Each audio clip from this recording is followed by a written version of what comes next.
Avatar Meher బాబాకి జై.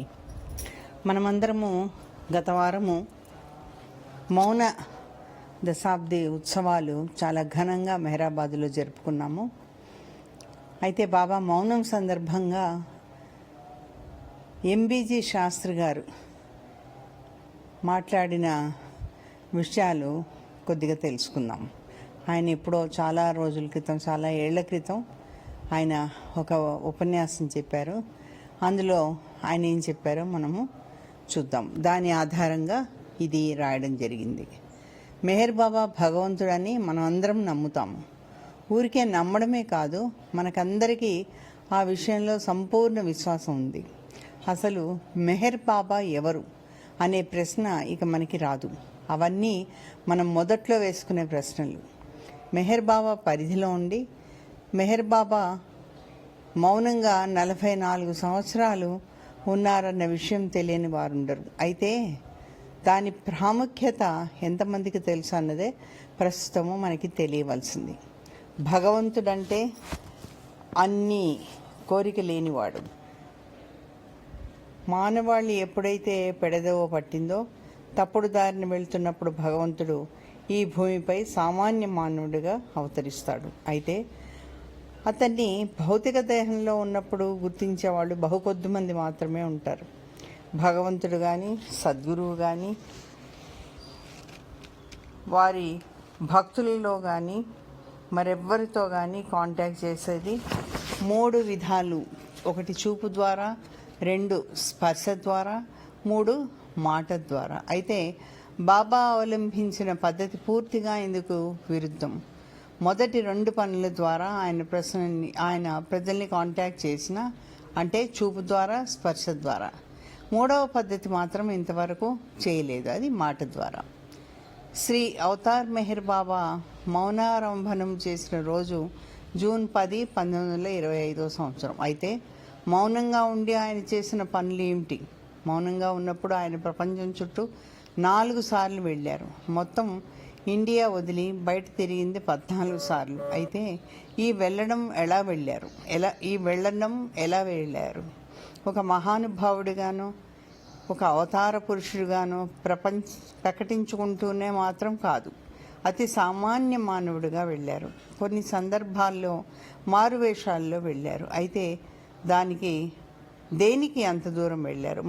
మారువేషం అంటే ఊరికే తలకి బట్ట కట్టేసుకుని ఒక వేషధారణ ఎలా ఉండేదంటే, చూడగానే బాబాని గుర్తుపట్టకుండా ఉండే విధంగా ఆయన అది తలకి బట్ట కట్టేసుకుని అలా వెళ్ళేవాళ్ళు అనమాట. అయితే దేనికి అంత దూరం వెళ్ళారు? దేశం చూడడానికా? కాదు, స్పిరిచువల్ వర్క్ చేసుకోవడానికి మాత్రమే. అంటే ఆధ్యాత్మికంగా ఆయన పని ఏదో మనకి తెలియదు, అది చేసుకోవడానికి వెళ్ళారు. అలా కొంతమంది భక్తుల్ని పోగు చేసుకున్నారు.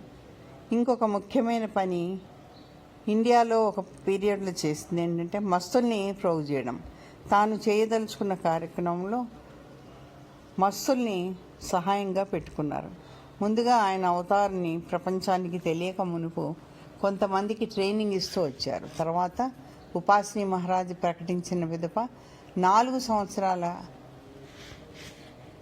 కాలంలో, అంటే మౌనం ఆరంభించక పూర్వం వరకు అన్ని విధాల ట్రైనింగ్ ఇచ్చారు. మౌనం ప్రారంభించక ముందు వరకు అన్ని విధాల ట్రైనింగ్ ఇచ్చారు. అది ఎలా ఉంటే, రేపు ఆయన మాట్లాడినా మాట్లాడకపోయినా, ప్రపంచమంతా వ్యతిరేకంగా తిరిగినా వీళ్ళంతా ఆయన్ని విడవకుండా కొంగును పట్టుకుని ఉండడమే. అది మండలి వాళ్ళ గురించి చెప్పారు అన్నమాట. ఆ విధంగా వాళ్ళందరికీ ముందుగానే స్పిరిచువల్ ట్రైనింగ్ అనేది ఇచ్చారు. మరి ఈరోజు ఆయన భక్తులంతా ఆయన ఉన్నా లేకపోయినా యథాతథంగా ఆయన కార్యక్రమం నిర్వహిస్తూ ఉన్నారంటే అది ఆయన ఇచ్చిన ట్రైనింగ్ మాత్రమే. అయితే మౌనంగా ఉంటే మనకొచ్చే లాభం ఏమిటి? ఉండకపోతే నష్టం ఏమిటి? అసలు ఎందుకు జూలై 10న మౌనం ప్రారంభించాలి? ఈ ప్రశ్నలన్నీ వేసుకుంటే మనకి బాబా ఇచ్చిన సమాధానం ఒకటే గుర్తుకొస్తుంది. ఏమిటది? 365 రోజులు మనం పనిలో హడావుడిగా బిజీగా ఉంటాం మన పనిలో. అందుకని ఒక్కరోజైనా బాబా ఆజ్ఞానుసారం ప్రతిరోజు మనం చేసే పనులన్నిటికీ విరుద్ధంగా మౌనంగా ఉండాలి. రోజంతా బాబా సన్నిధిలో గడిపే అవకాశం ఎంతమందికి లభిస్తుంది? ఏ బహు కొద్ది మందికో కదా. హౌ ఫార్చునేట్ వీఆర్ అనేది మనకి తెలిసి వస్తుంది అప్పుడు.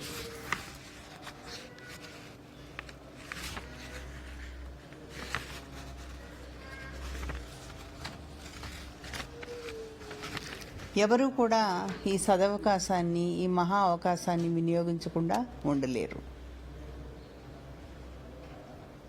మనం చేయవలసినంత మౌనంగా ఉంటూ భగవద్ధ్యానం చేసుకోవడమే. 365 రోజులు మాట్లాడుతూ ఉన్నట్లుండి మాట్లాడకుండా ఉండాలంటే నష్టమే. అందుకని మధ్యలో 1-2 సార్లు అనుకోకుండా మాట వచ్చేసినా తప్పు కాదు. మౌన విరమణ చేయకుండా యథాతథంగా పాటించాలి. అసలు జీవిత గమ్యం ఏమిటి?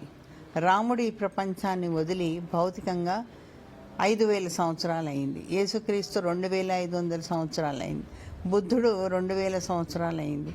మెహర్ బాబా భౌతికంగా ఈ ప్రపంచాన్ని వదిలి వెళ్ళి 12 సంవత్సరాలు అవుతుంది. అంటే అప్పుడు చెప్పినప్పుడు 12 సంవత్సరాలు అనుకోండి. ఇప్పటికి మనకి తెలుసు 55 సంవత్సరాలు దాటిపోయింది. అయితే రాముని పూజించడం మనం మానేమా? లేదు. మరి అయితే మెహర్ బాబాని ఇలా ఎందుకు కొలవాలి? ఎప్పటి వరకు కొలవాలి? దానికి ఈ విధంగా సమాధానం ఇవ్వాల్సి వస్తుంది. బాబా మౌనం పాటిస్తూనే అనేక విషయాలు మనకి బోధించారు. బోర్డు ద్వారా కొన్ని, సౌజ్ఞల ద్వారా కొన్ని చెప్పారు. ప్రతి ప్రశ్నకి ఎంతో చమత్కారంగా సమాధానం ఇచ్చే వారు ఆయన. అయితే బాబా మౌనం పాటించారు కదా అని మనం మౌనం పాటిస్తున్నామా? లేదు. మనం చేయవలసింది ఆయన చెప్పిన విధంగా చేయడమే.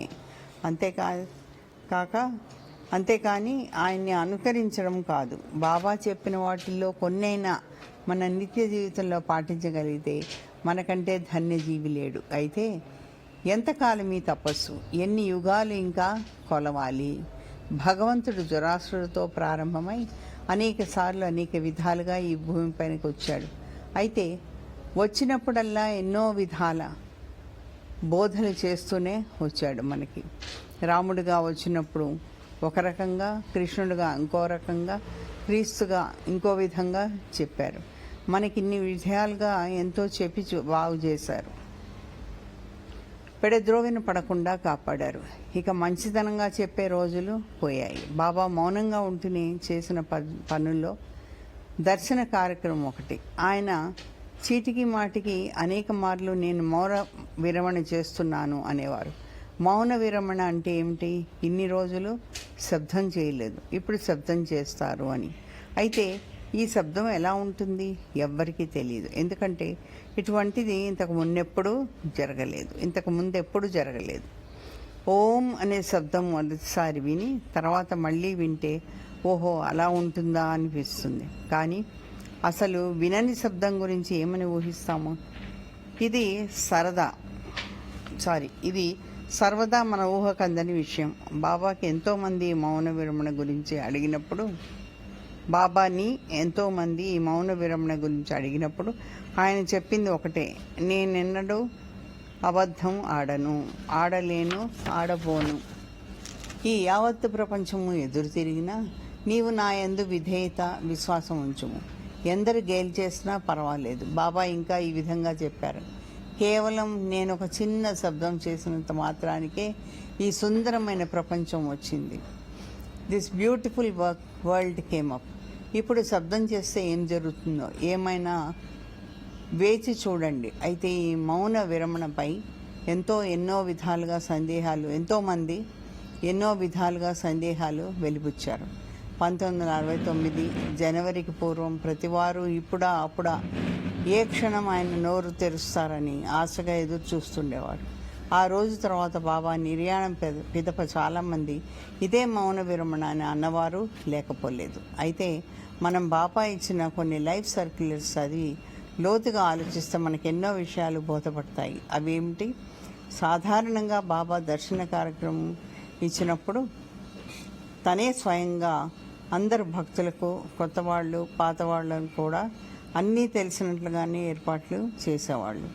వాళ్ళని కనుక్కుని వాళ్ళని కనుక్కుని కాదు, వాళ్ళ మనసులో కోరికలు తెలుసుకుని స్వయంగా ఏర్పాటు చేసేవారు. కానీ అక్టోబర్ 1968లో ఇచ్చిన సర్క్యులరు దర్శన కార్యక్రమంలో ఉన్న ఎన్నో విషయాలు ప్రస్తావించారు. అవి ఏమిటి? ఎప్పట్లాగానే షెడ్యూల్ ప్రకారం ఏప్రిల్ 10 నుండి జూన్ 10 వరకు 1969లో దర్శనం పూనాలోని గురుప్రసాదులు ఇస్తారు. దర్శన కార్యక్రమం తాను ఆదేశించిన విధంగానే జరుగుతుంది. ఈ దర్శనము the darshan will be given and that only to his lovers, meaning those who have implicit faith in Meher Baba and stick on to his daman ever after. The incidents of 31/169 and 1/269, that will be the last given in silence. దీన్ని బట్టి చూస్తే బాబా అనుకోకుండా సమాధి అయిన తర్వాత కూడా ఆయన ఎందు విశ్వాసం ఉన్న వారికే సాధ్యమని అర్థం స్ఫురిస్తుంది. ఇంకొక సర్క్యులర్ జనవరి 15, 1969లో ఇచ్చారు. బాబా 15 రోజుల్లో సమాధి అయిపోతారనగా ఇచ్చిన సర్క్యులర్ అది. దీనిలో ఆయన ఈ విషయాన్ని స్ట్రెస్ చేశారు. 2 విషయాల్ని స్ట్రెస్ చేశారు.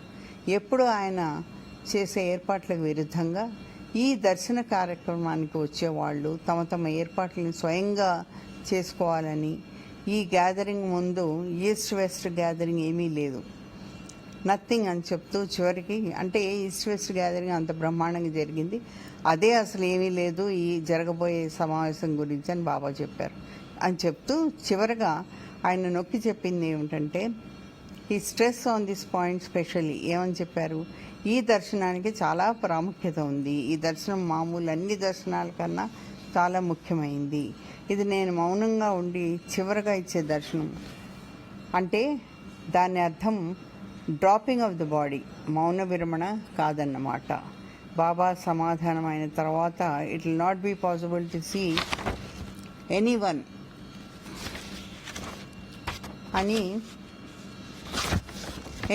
అనేక మంది భక్తులు అదే మౌన విరమణగా భావించారు. కానీ ఇంత స్పష్టంగా ఇచ్చిన పిదప ఎవరు మాత్రం అర్థం చేసుకోలేరు.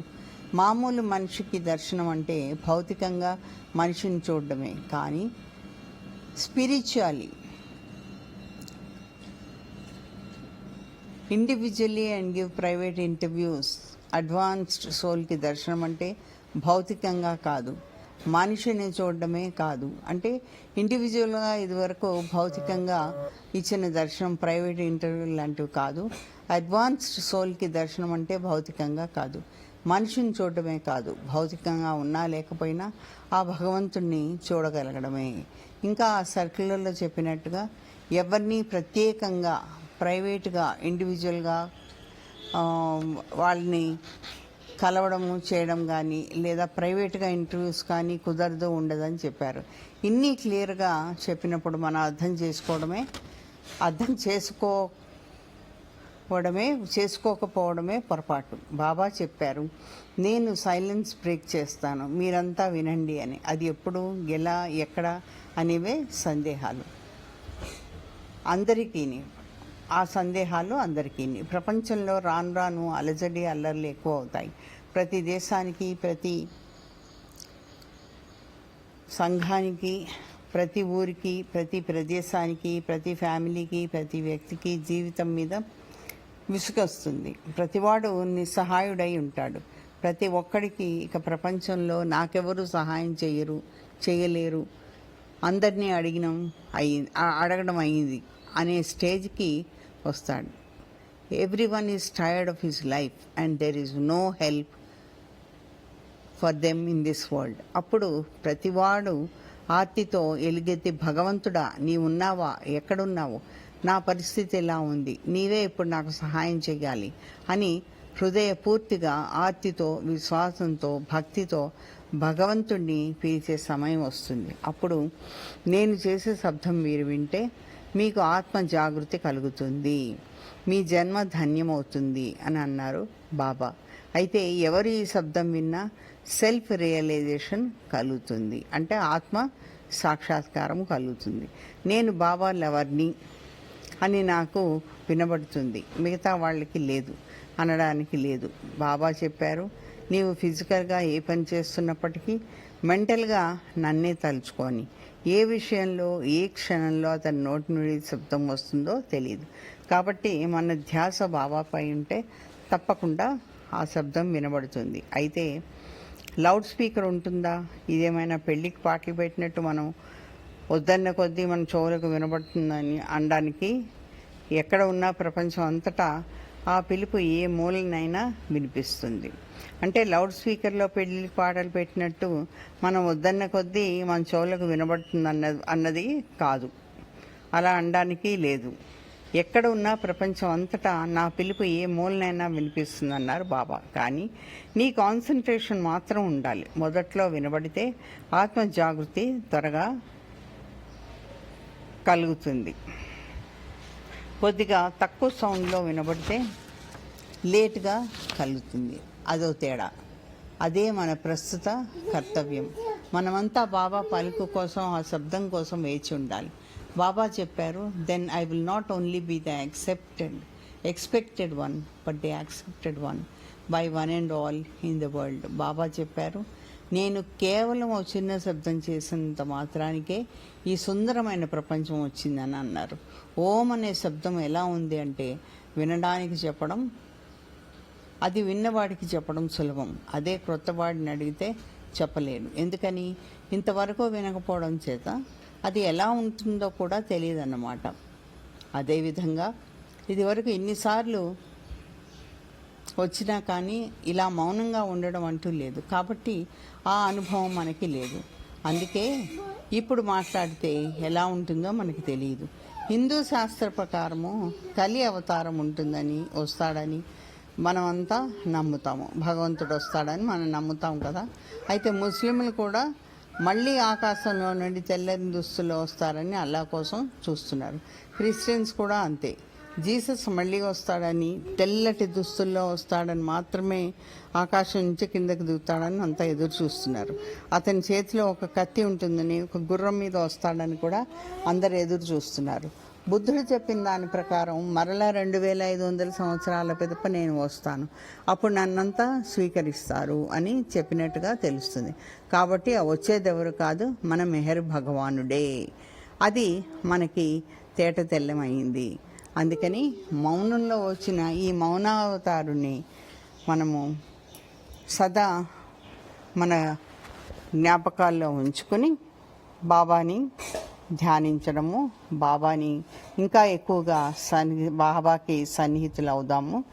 ఆ విషయాన్ని మనము మర్చిపోకుండా బాబా ధ్యాసలో నిత్యం గడపడానికి ప్రయత్నిస్తాం. అదండి ఆయన మౌనం గురించి, మౌనంలోని మహత్తు అనే విషయం బాబా గురించి చెప్పింది. అవతార్ మెహర్ బాబాకి.